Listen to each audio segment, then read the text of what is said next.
Greetings everybody. Today's mission, making the wife happy, salmon cakes. She loves salmon cakes. So easy recipe. All you need is a can of salmon and a couple ingredients that I'll go over. Open up a can, dump it in here. What you want to do is you want to go through it. It kind of comes in big chunks of salmon, and you kind of want to break it up, and you're going to make a patty anyway. So then you pull the bones out.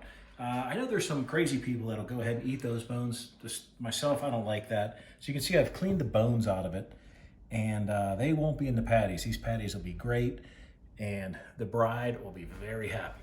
So next up, into the crushed up, and you're gonna get your hands dirty, kind of like the meatball recipe from back in before.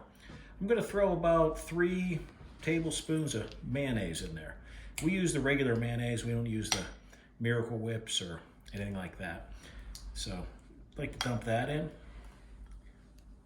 Okay, next up we're gonna go with the good old trusty Italian Panko breadcrumbs. I find the Panko gives it a real nice crust, real crispy, better than regular breadcrumbs. So we'll throw these babies in here. And it's kind of by eyeball. We may have to add more. It's almost like, again, like the meatball recipe. But, we're making salmon cakes. I'd like to see another ingredient. Worcestershire sauce gives a nice depth of flavor. And we're gonna dump some of this in. Kind of like the meatball recipe. And I like it to be a little bit smoky, so we'll throw that in there. And then good old-fashioned parsley flakes. A good heaping helping of those. Throw those in. A little bit of onion powder. What the heck, let's go for big time. Throw that in. And you might be wondering about this wonderful apron I have on. Some of our biggest fans out on the East Coast in Delaware hooked me up, and I felt it apropos to use it today because the secret ingredient in these is Old Bay. A little bit of garlic powder. Throw that in there. And some ground black pepper. Throw that in.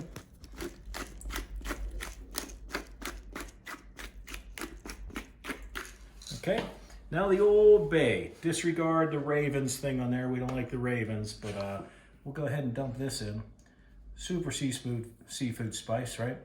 Goes just about anything. Throw that in.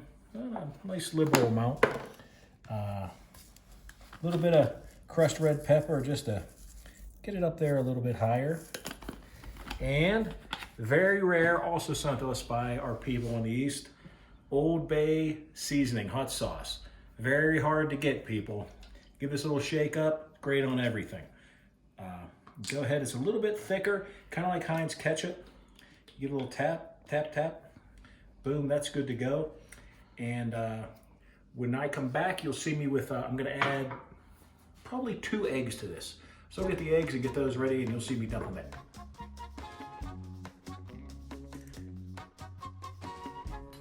Okay, got a couple eggs in the bowl. Gonna go ahead and mix these up a little bit. Try not to make too much noise for you people listening with earphones on. I struggle with that sometimes. Scramble these up.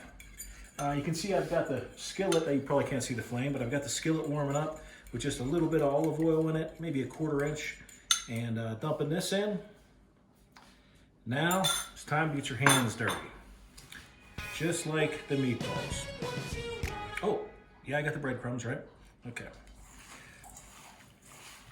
That egg will act as a nice binder for this, kind of keep it all together. Mayonnaise keeps it together. If it gets a little bit slimy, you can always add more breadcrumbs. And Pam, can you reach across the aisle and dump some more breadcrumbs in here for me? Yeah. Okay, that should do it. Myself, I don't mind too many breadcrumbs in the salmon patty. Okay, that's pretty dry, pretty good consistency, stiff like a meatball or meatloaf, more or less. Move over here, and I'm gonna take like maybe a big golf ball size, make it into a ball, pat it kind of flat, and there's a patty before cooking. I'll make all these patties up, and So I get these done, I'll meet you over by the skillet and we'll start cooking these things.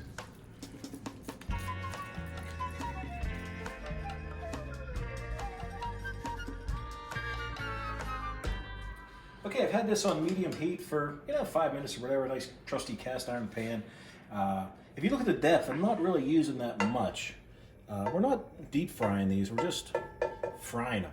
And yeah, so I don't like them to get real oily, and I'll pull them out and dry them off before we serve them. But I think we're ready to go. You see I have, so out of 1 can, and you could eat it right out of the can if you got desperate, of course, that's salmon. Out of 1 can, we got 1, 2, 3, 4 normal sizes and 1 junior size.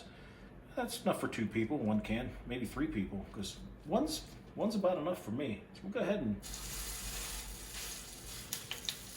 you can tell that pan was ready just by hearing that sizzle.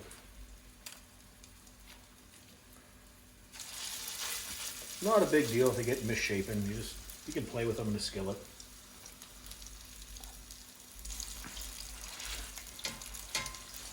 And as we're cooking these, we're going to be looking at the edges and see how high up the brownness comes. I guess that's the word, brownness. You think? Yep. That salmon out of the can is really good on a salad too. It's already cooked, So there's a lot of uses for it. But this is how my wife likes it. So, and she's trying to get me to eat more fish. And it's easy for me to eat fish when it's fried. But there we go. It's cooking away, and it'll take a few minutes.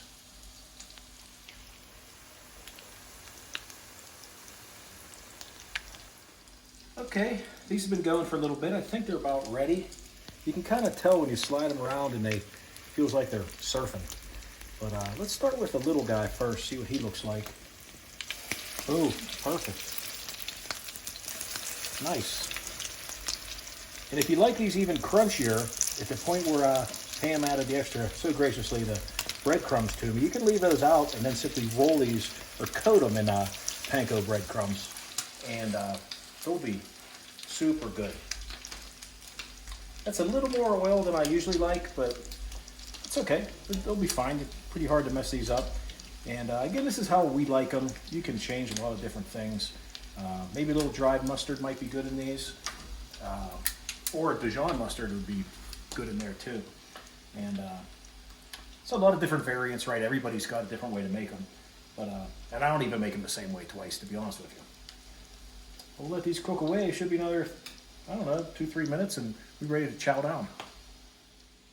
Okay, it's getting close to being done. I'm going to go ahead and shut these off. I'd like to take advantage of the residual heat left in the skillet in the burner, and save a little bit of gas, right? Because I'm cheap, and we'll be ready in I'm going to guess about a minute to check the bottoms, and we'll be good to go.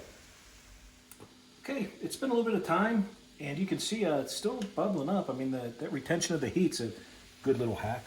Let's take a look at the little guy here, see what he's looking like. Boom, perfect. Put him onto the old drying rack, get some of that oil off of him. I'm just not even gonna look, let's just look on the rack. Perfect. Look at that, you can see the parsley in there.